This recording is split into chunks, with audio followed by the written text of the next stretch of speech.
Então, olhem só, características, é isso que aparece. Confusão entre propriedade privada e pública, o soberano não sabe o que é do povo, o que é dele, então mistura tudo.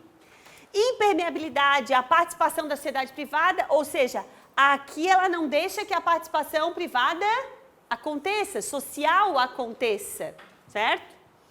Endeusamento do soberano, corrupção e nepotismo, isso aqui a FEPES pede bastante, então um momento de corrupção e nepotismo, caráter discricionário e arbitrário das decisões, ausências de carreira administrativa, porque a gente bota o que a gente quer, desorganização do Estado e da administração, cargos denominados, olha só, isso aqui é massa, porque eu fosse fazer a prova, eu ia botar isso aqui.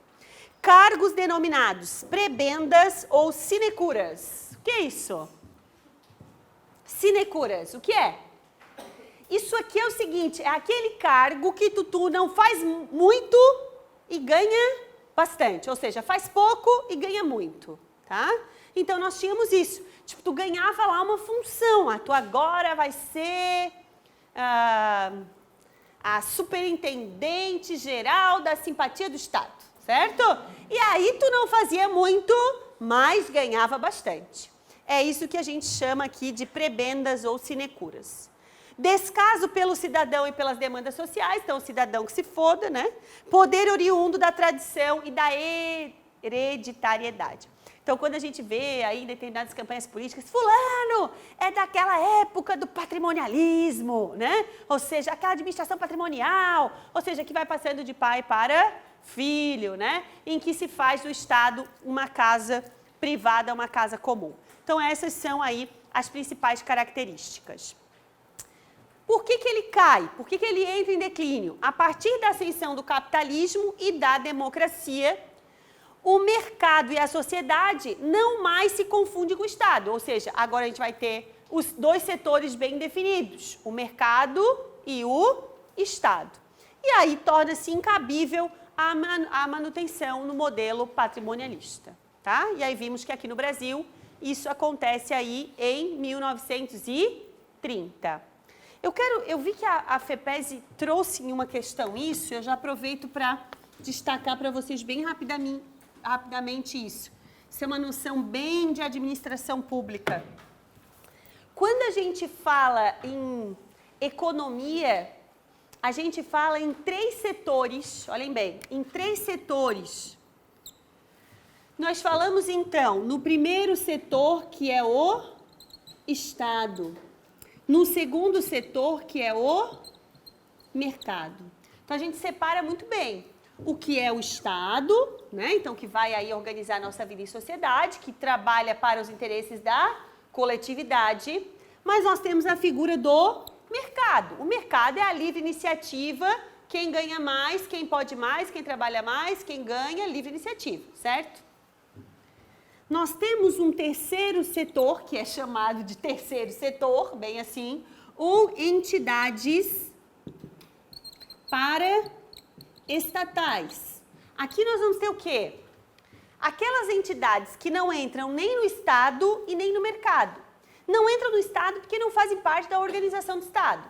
Não fazem parte do mercado porque não têm fins lucrativos. Aí entra nas entidades paraestatais. Alguém me diz uma. As ONGs, o Sistema S, SESC, SENAI, SEBRAE, todos esses S's da vida, as OS, Organizações Sociais, as OCIPs, Organizações Sociais de Interesse Público.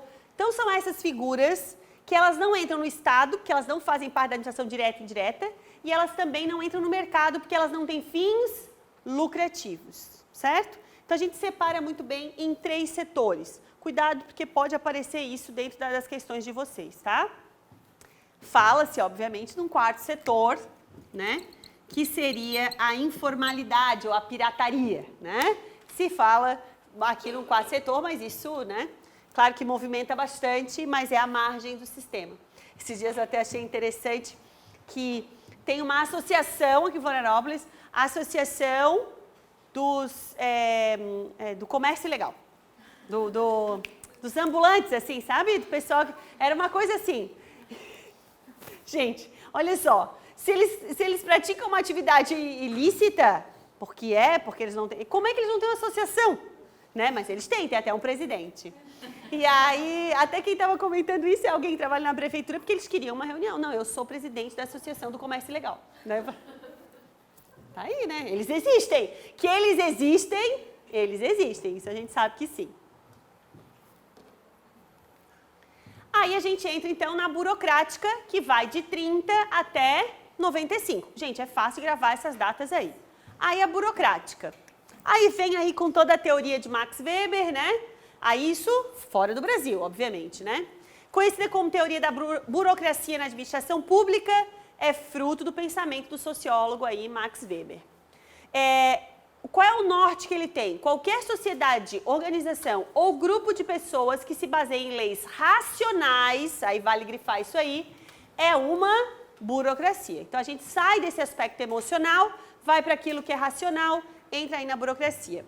É uma forma de organização que utiliza regras racionais para a condução de suas atividades. Por que é importante destacar isso, né? Porque cuidado aqui, ó, é sinônimo de ineficiência, lentidão e excesso de formalidades, que na verdade se referem a disfunções da burocracia. Então a gente vai sair da aula de hoje sabendo que a burocracia ela é boa. O problema é a disfunção dela, né? O mau uso dela que leva à lentidão, leva ao excesso, ao excesso, à ineficiência.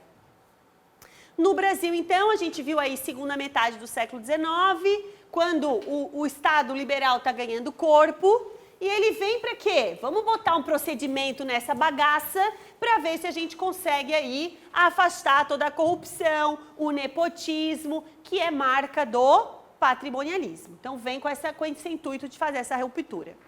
Características. Isso aqui não cai, isso aqui despenca. Quais são as características do modelo burocrático? Formalidade, impessoalidade e o profissionalismo. Formalidade, né? Tudo vai ser definido pela lei, vai ter um objetivo na racionalidade, mas nós já vamos saber que a forma vai estar ali pré-estabelecida. Impessoalidade. Aqui a gente deve obedecer à lei e não às pessoas. Ou seja, a administração ela tem que atingir a coletividade e não a este ou aquele interesse. E o profissionalismo, a gente parte que na burocracia nós temos que ter profissionais capacitados para tanto, que recebem para tanto, né? Que trabalham, então, escalonados em uma carreira. Então, a gente pensa assim, para eu trabalhar isso aqui com profundidade, eu preciso ter uma dedicação para isso, eu vou receber algo em troca, eu vou ter uma ascensão profissional, né? Isso tudo nessa ideia de profissionalismo, ou seja, daqueles que merecem estar ali e não que estão ali porque conhece esse ou aquele. Então, ele vem com o governo Vargas. Gente, isso aqui pode cair, tá? Governo Vargas, porque depois de 95, com a Constituição de 98, 95, 98, aí nós vamos ter quem no governo? FHC. E aí ele pediu, a FEPES pediu para nós isso, tá? Então, veio com uma reforma impulsionada pela criação da DASP, que é essa diretoria da administração pública, vem com um departamento de administração pública, e pelo Estado Novo. Esse modelo é fruto da desconfiança dos gestores, como eu já disse, na corrupção e no nepotismo. Olha só, por que ela cria tanto problema? Porque ela vem intensificar os procedimentos de controle prévio de todos os atos. Então, aqui é bem importante, ó. No gerencial, nós vamos passar por um controle a posteriori. Aqui nós temos sempre um controle a priori. Então, a gente vai controlar, e isso vai criando entraves e demorando para que as coisas saiam do papel. Quais são os efeitos indesejados da burocracia? Internalização das regras e apego aos regulamentos, ou seja, é tanta regra, tanto regulamento, é tanta resolução, né? Excesso de formalismo e de papelório, resistência à mudança. Nós tivemos uma situação agora de que muitos servidores se negam, por exemplo, à questão digital na administração, não querem.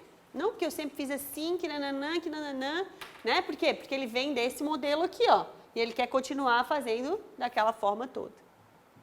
Vocês sabem que é impressionante a quantidade de atividades que elas estão sendo, vão desaparecendo. Na administração, todos os órgãos de protocolo, se agora tu faz tudo eletrônico, né? Então o TJ ele manda via sistema lá pro executivo, e aí tu não precisa mais de uma pessoa para receber, para colocar a data, para formar um processo, tudo isso tudo graças às tecnologias, né? Despersonalização do relacionamento, então tu deixa de ter uma visão mais pessoal e enxergar alguém do outro lado, é tudo número, né? Porque tu vai fazendo tudo naquela questão automática. Categorização como base do processo decisório, então cada um faz uma parte, tudo categorizado. Superconformidade às rotinas e aos procedimentos, tem que estar exatamente assim. Vocês nunca se depararam diante da administração com algo que assim, gente, isso aqui não serve para nada, cara. Eu tenho que fazer isso aqui, eu quero saber qual é a diferença, né? Por exemplo, tem situações agora que tu vai num lugar, tipo, pegar uma nota fiscal. Daí tu consegue pagar a nota fiscal pelo aplicativo do teu celular, né? Daí tu fala para a pessoa assim, ó, tá aqui o comprovante. Não, eu posso te mandar por e-mail. E daí tu, não, tem que trazer impresso. É um apego, não, porque alguém disse que tinha que trazer impresso, não adianta, né? Isso é absurdo. Exibição de sinais de autoridade, então aqui eu mando e aqui faz como eu quero, né? Dificuldade no atendimento a clientes e conflitos com o público. Então o público se sentia incomodado, cansado, né? Com aquele monte de rotinas, com aquele monte... Eu acho que não sei se eu contei para vocês essa situação, de que é o seguinte, a partir do momento que os processos do Estado se tornaram digitais, não sei se eu falei dos PADs da SSP, falei para vocês? Não. Vocês olhem só como é que a cabeça de muito funcionário público ela funciona e é pautada nesse modelo aqui. Veio uma determinação assim, ó, a partir de agora, todos os processos serão eletrônicos. Tudo que começar, já começa eletrônico. Os físicos que estão arquivados. Ninguém vai tirar eles para... Tá morto. E os que estão em andamento, físicos, devem ser digitalizados no setor onde eles se encontram. Tudo bem? Por quê? Porque fica mais fácil, né? Cada um digitaliza o seu e a partir dali ele começa a tramitar, então, na forma eletrônica. Ok, essa foi a determinação. E a galera, essa determinação? Então é essa. No meu setor, eu tinha alguns PADs, eu tenho PAD é processo administrativo disciplinar, né? Todos os PADs do Estado vão para lá para o governador decidir se vai ser demissão, se vai ser suspensão e assim por diante. Tem PAD que vem com aqueles carrinhos assim, ou seja, são muitos volumes. Tem um lá que tem 12 volumes, tá? O que acontece? Tem coisa difícil, gente. Tem servidor público que entra para fazer lambança. E às vezes não é lambança pequena, é lambança grande. Aí o que acontece? O PAD já tinha terminado, só faltava publicar o ato, a decisão do governador. Então, imagine, era só publicar o ato no diário, ia lá, não cabia mais recurso, mais nada, o que fazia? Guardava. Eu peguei e falei, não, a gente não vai digitalizar isso aqui. Nós vamos publicar esse ato e ele acaba assim. E o que a gente faz? A gente manda lá para a setorial, que nesse caso específico, envolvia a segurança pública. Lá na segurança pública ele fica guardado lá no arquivo deles, porque sempre volta para cada uma da secretaria onde o servidor está vinculado. Chegou? Não. Mandaram devolver tudo? Não, tem que digitalizar. A ordem é, cada um digitaliza o seu. Aí eu falei, gente, mas o processo acabou. Eu vou digitalizar isso aqui, eu vou botar uma pessoa a digitalizar tudo isso aqui para guardar? Não, mas essa é a ordem. Nós não podemos receber, porque daí eles falaram assim, ó, cada um digitaliza o seu e ninguém recebe mais nada físico. Vocês estão entendendo? Ninguém recebe. Não vamos receber. Aí eu fui falando com um, que falei com o outro, que falei com o outro, que falei... Até eu cheguei na assistente da secretária adjunta. E aí, não, vou ver e vou te retornar. Vou ver e vou te retornar. E nada, cheguei assim, eu vou jogar esse processo. Um dia eu emputeci, falei, eu vou jogar tudo na frente da SSP, vou passar lá, vou jogar. Mas tu perde a paciência, né? Aí... A gente foi despachar com o governador, né? A gente sempre levava os físicos. E aí parou, não tinha mais, tá? Chegamos lá, daí o secretário assim, cadê os físicos? Eu falei, acabou, só tem uns lá da secretaria que eu vou jogar lá na frente. Aí ele me olhou com, sabe assim? Que é isso, Gê? Falei, não, porque está acontecendo assim, assim. Aí ligou para lá, daí resolveu. Daí resolveu, né? Não é de tu ficar enlouquecido? É por quê? Porque era um monte de servidor que só colocou na cabeça assim, ó. Não, a determinação foi que não recebe mais nada físico. Cara, não dá. Vocês imaginam, olha só, quantas pessoas iam ter se vencido no cansaço, né? Ia ter mandado alguém ficar lá uma semana, um mês, digitalizando um processo que ia ser arquivado, né? Então, esse é o problema dessa situação aqui. Tudo isso, grandes proporções ao longo dos anos 1970. Então, a partir daí, a gente não aguenta mais. Aquela ideia de que na administração pública nada anda, que na administração pública nada vai para frente. E aí começa uma necessidade de mudar esse modelo para um mais flexível e mais eficiente. Com isso, surge a administração pública gerencial. Gravem, caixa alta, negrita, Arial Black, sublinhado, piscando e neon. Qual é o mote desse modelo? Eficiência. A FEPESE vai perguntar 30 mil vezes. O modelo gerencial é pautada na eficiência. É só lembrar que ele veio lá na emenda constitucional número 19 de 98. Ou seja, ele é pautado na ideia de eficiência. Então, vamos lá para o nosso último modelo. Aqui a gente começa a pensar assim, ó, peraí, vamos trazer um pouco das coisas da iniciativa privada para dentro da administração, né? Vem o princípio da eficiência, vem a avaliação periódica de desempenho, depois da estabilidade, aumenta a estabilidade para o processo de estágio probatório para 3 anos, a avaliação do estágio probatório, a tal das agências executivas, vem uma série de coisas buscando dar mais eficiência para a administração. A partir dessa década aqui, 1970, a gente passa a ter uma crise no Estado. E essa crise no Estado, ela é principalmente econômica, ela é marcada por 3 fatores, 3 aspectos. Crise fiscal, então os estados estão quebrados. Além disso, ingovernabilidade, é tanta burocracia, é tanta coisa que não consegue governar. E além disso, nós vamos ter um mundo globalizado e cheio de inovações. Então nós temos uma administração arcaica, que não cabe mais numa sociedade extremamente capitalista, rápida, né? Então, vocês nunca se sentiram assim, ó, eu sempre falo, agora até, né, vem uma série de mudanças aí, mas, por exemplo, eu sempre, para mim era um estresse, assim, era ir ao Detran, né? Eu sei, o dia que tinha que ir ao Detran, eu dizia, meu Deus, hoje é um dia inteiro lá, para renovar a carteira de motorista. E outra, tu é obrigada a ir necessariamente uma vez por ano por causa do licenciamento, que tu ia lá, pagava tudo, mas necessariamente tinha que ir lá para tirar um negócio, né? Que agora, né, vai pelo correio. São Paulo já ia pelo correio há um tempão, mas aqui até então não ia ainda. Agora tem uma série de situações em que a gente vai poder, por exemplo, a renovação da carteira, que pode ser feito lá pela internet. Então, assim, quando tu chega num lugar daquele, tu diz assim, ó, franzir a testa, amigo, verdade? Detran Digital. Vai lá e renova a carteira pela internet. Não é bem assim. A colega disse, não é bem assim, mas tem umas... Mas assim, gente, tem a questão da segurança? Tem. Eu conversava com uma colega minha que é dona de cartório, e ela falando assim que a questão de...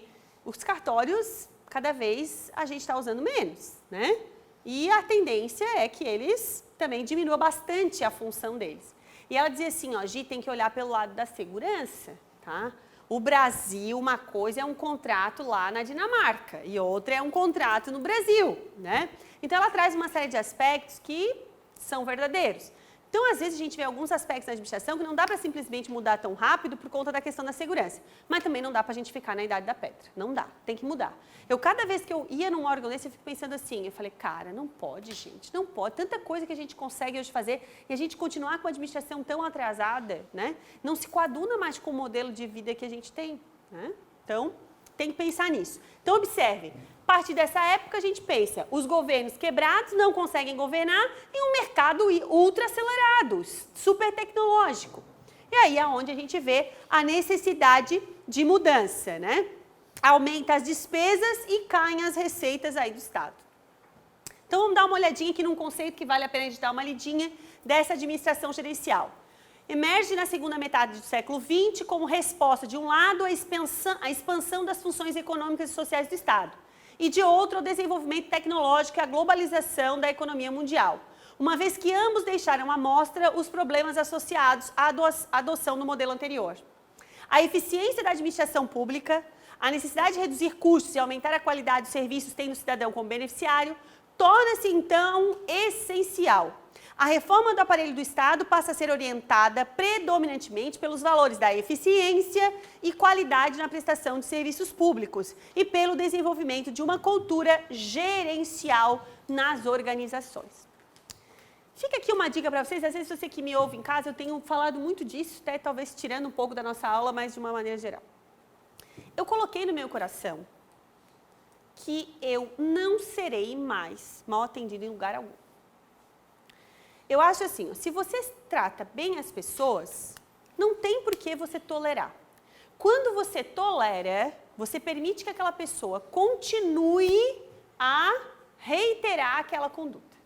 E aí você pensa assim, ó, a gente, né, eu me considero jovem, vocês muito mais jovens do que eu, aí tu pensa assim, cara, se isso foi comigo, sou uma pessoa que manejo bem as tecnologias, tenho um certo esclarecimento e tal, tu imagina com uma pessoa idosa, tu imagina com uma pessoa sem esclarecimento, então a gente não pode se omitir. Quando a gente se omite, a gente deixa, né, faz com que o mal ele cresça. Então a gente precisa, não é para fazer barraco, não é para brigar com ninguém, não é nada disso. Certo? Mas na administração pública, façam o seguinte, na aula que vem a gente vai ver o chamado poder hierárquico. Sempre tem alguém acima daquela pessoa. Chegue e diga, por gentileza, chame o teu superior hierárquico. Essa é a frase. Por gentileza, eu não vou mais conversar com o senhor, você chame o seu superior hierárquico. E aí relata o que está acontecendo. A gente não pode deixar isso acontecer. Claro que na administração e nos particulares também.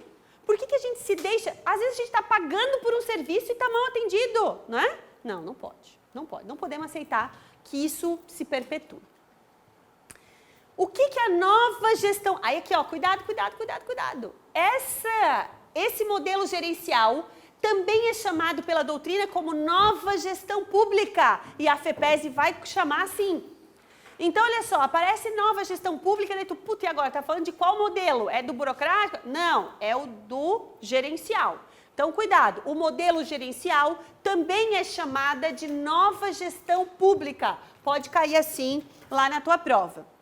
O que nós temos? Gerencialismo puro, corte de gasto e de pessoal, tem que reduzir o tamanho do Estado, tem que cortar. Consumerismo, não sei se é assim que fala, né? Aumento da qualidade dos serviços públicos para atender às necessidades dos clientes, dos consumidores. A gente passa a ver o administrado como um consumidor e sendo um consumidor, sendo um cliente, ele tem que ter, sim, um tratamento como uma empresa privada oferece. Não igual, não com excelência, não, mas ao mínimo ser enxergado como um cliente. Depois aqui, né, Public Service, como é que diz ali, gente? Eu não falo nada de outra língua, tá? Só para orientation, é isso?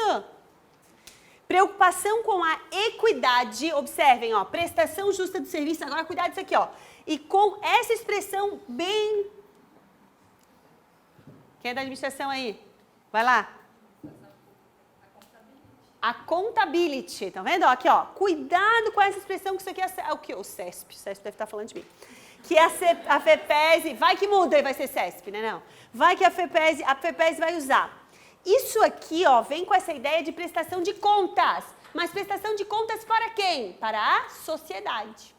Então, vem nessa visão de prestar contas para a sociedade, responsabilização dos gestores e transparência nas informações, tá? Então, a accountability pode aparecer, a FEPESE já usou em várias questões. Os beneficiários dos serviços públicos passam a ser vistos como cidadãos, titulares da coisa pública e que, portanto, devem participar ativamente da gestão. Então, eu tenho que prestar contas, não para o Tribunal de Contas apenas, eu tenho que prestar conta para as pessoas. Eu tenho que ser responsabilizada pessoalmente. Essa é a ideia da nova gestão. Ó, no modelo gerencial, grande parte dos princípios do modelo burocrático são preservados.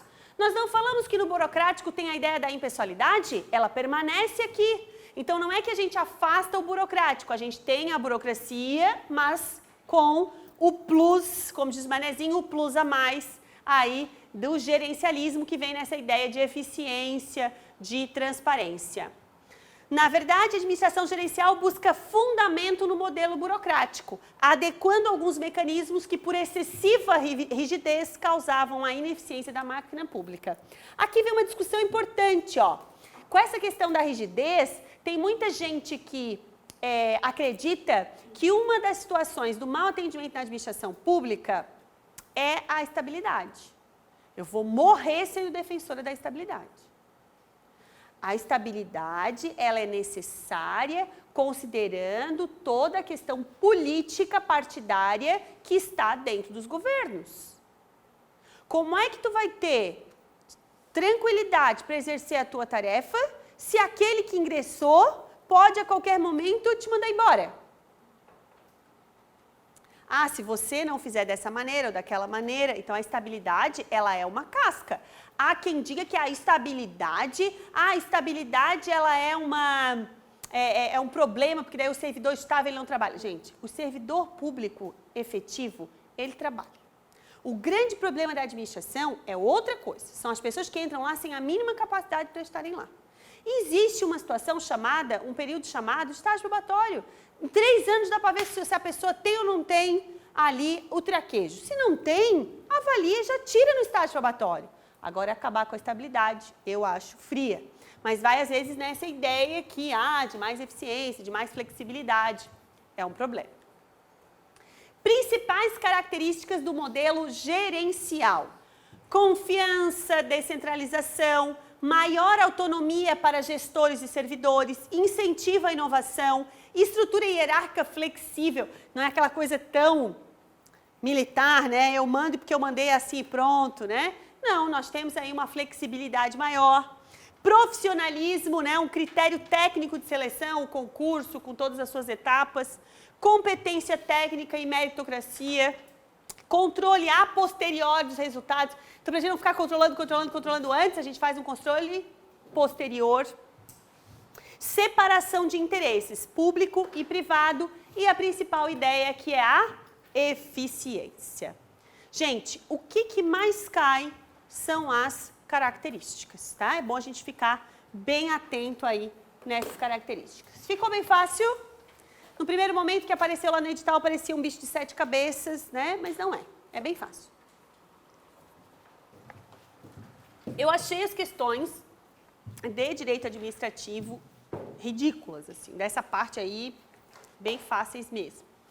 Tanto dessa fase quanto de princípios, né? Então, acho que a gente não vai ter tanto problema.